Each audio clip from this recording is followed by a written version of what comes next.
No upgrades in nearly a year. Super copium over update speculation, persistent issues with base game mechanics, and even never before seen nerfs to player power levels. These are all things that are currently ongoing within the Helldivers sphere, and it leads to the possible necessity of Arrowhead going back to what has worked for them in the past, putting in the work behind the scenes, and delivering, as the game's production director just said, what the players want. Yeah, there's a lot to cover in today's video, and I've included timestamps for easy viewing. If you feel like supporting the channel, the easy and free way is to hit subscribe and ring the notifications bell so you never miss my future upload alerts. And now, let's get into all the latest with Helldivers.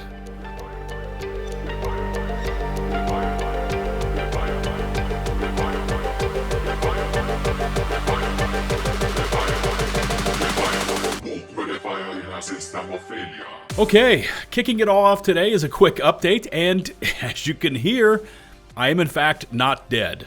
Although I did receive some messages asking me if I was, which would not make sense. I mean, if I were dead, how would I message you back?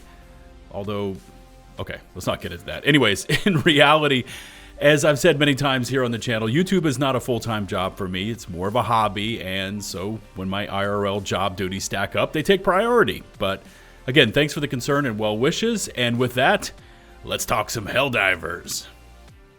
As we bounce around the galactic map, this current major order is being met with mixed results from the community, but when given the choice between 𝗍𝗏 and the mech cooldowns and Trandor with the Eagle rearms, it looks like the divers are going to go after the mechs. Now, I've seen your comments about the disparity in cooldown buffs, knocking off nearly 200 seconds for the mechs, while only 15 seconds worth of cooldown for the Eagle rearms, and I've seen support and opposition for each coming from both sides. Now, I personally use Eagles way more than I do mechs, but the cooldown percentages changes are drastic for going after 𝗍𝗏, and I'll discuss mechs a bit later in today's video.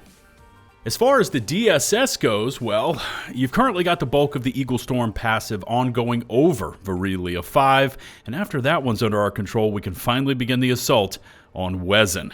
And the final piece of info for the Galactic table is today's daily or personal order, which, by the way, is super simple. Just successfully extract from 3 missions. So it looks like Helldivers HQ is doing their best to incentivize divers to stay in the fight and complete those operations. Also, once done, expect to pocket 15 medals. Quickly turning our attention to the Helldivers companion app, and v3.0 5 seems to be getting the lion's share of the attention with that 1.5% decay rate. But, in fact, after v3.0, there's quite a few planets sitting between 0.5 and 1.5%, so you have your pick. But v3.0 is projected to be complete in a little under 19 hours, and of course we then need to go after 𝗍𝗏 for that mech cooldown passive. So for now, that looks like where we need to focus the might of the diver army. And for those of you looking to burn through some super credits, the Super Store is currently running with the Fortified Commando and Eradicator on page 1, Light Gunner and Dreadnought on page 2, Executioner and Trench Paramedic on page 3, and the Juggernaut and Exterminator armor sets on page 4. So, at this point, I think a statement from Arrowhead on when, where, and why the Killzone armor offerings will appear and why they haven't already is badly needed, because we see these new resets, which are either 3 to 4 pages, which is great, by the way, but the stuff we really want to see in this store is apparently not in this rotation, despite it being advertised as so. And, in my humble opinion, it's time to get some answers. And in case you haven't heard the good news already, Helldivers 2 took home 2 BAFTA awards yesterday night, winning Best Multiplayer and Best Music. GG's Will Roger. And in total, HD2 was nominated in 5 categories. Now overall, it's been one hell of an award season for Arrowhead, and to think this game was projected to have player counts maxing out at 25,000 players. Anyways, congrats to the entire team at Arrowhead for smashing all expectations out of the park, as did the Helldivers 2 board game. Nifty transition there, right? Where Steamforged Games created a backing program. Think of it as a Kickstarter to fund the production of this board game, where they were seeking £60,000 in funding. and that goal was reached in 12.5 minutes. As of the time of this video, they've received 10 times their initial ask, now sitting at over 655,000 pounds, which is freaking mental, and all for a board game that is arriving in October 2026. Yeah. I'll leave a link to their site in the video description in case you want to get in on the pre-orders. Now, as I was sitting down and preparing this video, we just got some breaking news as we got a new interview that dropped from IGN with Alex Bohl, the production director on HD2, where they sat down and discussed a myriad of topics like the awards season, as a studio understanding what players want, more on that in just a moment, the balance of the work release cadence, Steam player counts, success versus getting complacent, Helldivers 15 to 20 years down the road, that's an interesting topic in itself, and finally the bit that's probably going to get the most attention, the mention of a Warhammer 40k collab where Alex did say this, and listen to this, quote, "Our devs are players. They play so many games. Obviously, Warhammer 40k is something that a lot of guys internally love to death. So, the devs are discussing. The devs are proposing stuff, and the hype is building. So there are discussions internally that we are having. Warhammer 40k? I can't really tell you. Maybe. Who knows? We'll see." So, as expected, a bit of a non-answer there, but I know that when I've polled the community here on the channel about future Warbond collaborations, Warhammer is one that I see requested quite often. And it sounds like the studio really likes the concept and would try to do it justice. In fact, that's a great question for chat. Would you be interested in a 40k Warbond? Would you buy it? Would you not? What are some of your thoughts, comments, or concerns? Drop me a comment and let's see where the community lands on this one, because I want to move next on to what I teased in the intro, the possibility of Helldivers needing another 60-day plan. And to again preface this, just like I did in my last Helldivers upload, I'm approaching this discussion from a place of love for the game and experience with Helldivers 2. Also, just for the sake of transparency, I have not seen it mentioned that Arrowhead is officially planning another 60-day overhaul. These are just the opinions of one hardcore Helldiver geek with a microphone and a YouTube channel that's been paying attention to community concerns. And, you know, we may agree in some of these while disagreeing on others, but there are some areas of the game that do need some serious love. And, as Alex Bohl just said, the studio is interested in giving the players what they want. Well, here's what they want.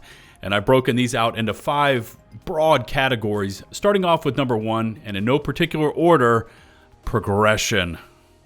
The fact that HD2 has survived this long and remained this popular as a live service game with basically no progression system past rank 25, excluding player titles, is a testament to just how strong and addicting the gameplay loop truly is. But seriously, it's been 9 months with no new ship modules. Many players are completely topped up on samples and medals, and besides Warbonds, we have nothing to spend these on besides the DSS, which, let's be honest here, many players just don't interact with.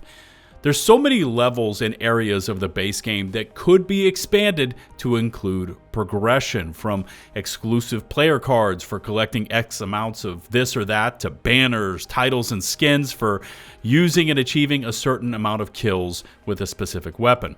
Even different armor shaders or variants could be made available for achieving certain achievements in the game, because at this point, many players have gotten to the point of just not picking up samples and are definitely not interacting with the DSS because there's really no tangible rewards for doing so. Number 2 on this 60-day plan needs to be a comprehensive and studio-wide balance pass to all aspects of the game. Now hear me out, and I'm just going to provide a few examples here. In my humble opinion, if you want to see more players using, let's say, assault rifles, it isn't about giving the players more damage per shot. The studio's already tried that multiple times, and players are still not using assault rifles. Why is that? Because with ARs, it's about ammo economy. Assault rifles simply need more ammo per mag.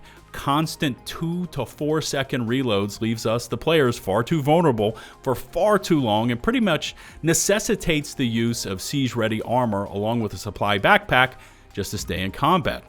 While we're on this train of thought, why don't we ask another important question? Why would players ever choose a Liberator over a Sickle?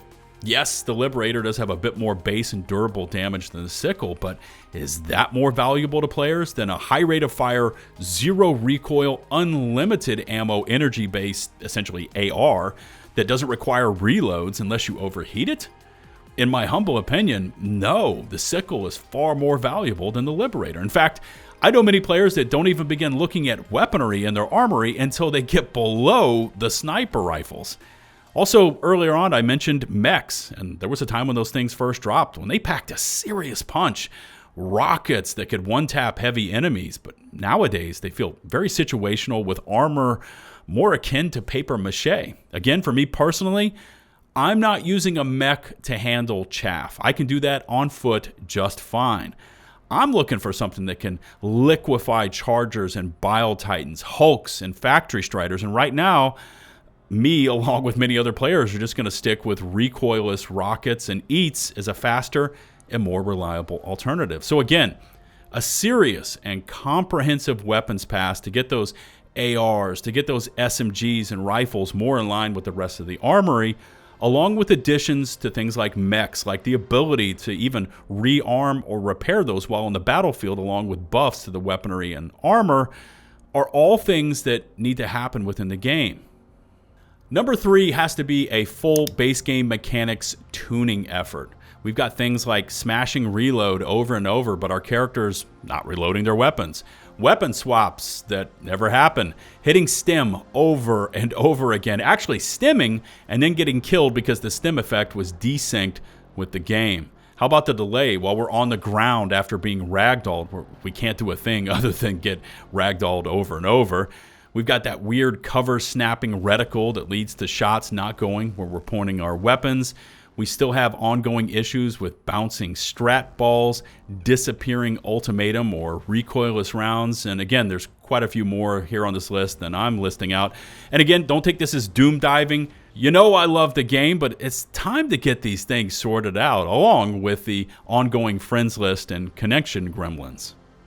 Content is in here as well as the 4th item on this revised 60-day plan. Again, no specific order here, as these are all important tasks, but we need more content and we need it faster. Also, when we get new enemies and missions to go up against, they need to stay in the game for longer than a few days.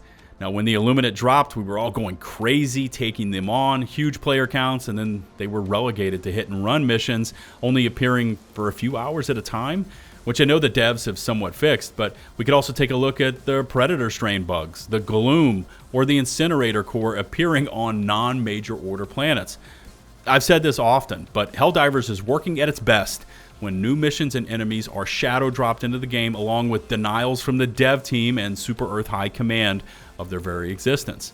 In the past, with the Gloom missions, we even saw secondary objectives and POIs turned into primaries, and vice versa, which was definitely a cool change.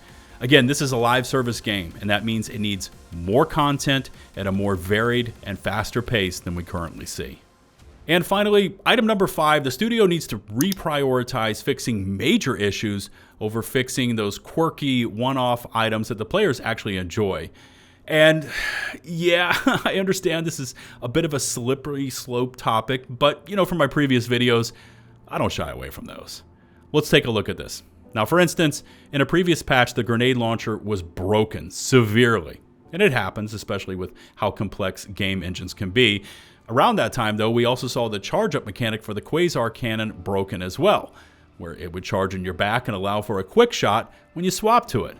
But here's the thing. The grenade launcher issue was far more severe. I mean, it made the weapon completely useless, and the fix took longer than the one the players actually enjoyed, the Quasar charging on the back. And I understand that the QA to replicate the grenade launcher and fix it may have required more dev time versus that of the Quasar, but from a player's point of view, the optics here is that Arrowhead takes their time on the fixes, where it doesn't give the players an advantage, but it instantly corrects something that could be seen as too much of a buff or something that would give us too much power. Players also understand that there are different teams working on different problems, and the pace they fix it at depends on multiple factors, but the priority here needs to be on the major game-breaking issues making items completely unusable versus what is seen as something fun or quirky that the players actually enjoy interacting with. But as always, these are just my thoughts on it all. And like I said in my previous video, just because my opinions may be different than yours, or maybe my list left off something you find important, doesn't make us enemies. If you want to add anything to my list, make sure to leave a comment. Let's get a healthy community discussion going. The game is still incredibly fun to play. You know that. I know that. And I've said that much in the past. It's just time to start knocking these things off the list and slowly but surely making the game balanced and, from a stability standpoint, bulletproof. Remember to hit subscribe and ring the notifications bell to receive my latest upload alerts. All my socials, including links to today's sources, can be found down in the video description. And until the next one, this is Lieutenant Buzz Lightyear, signing off.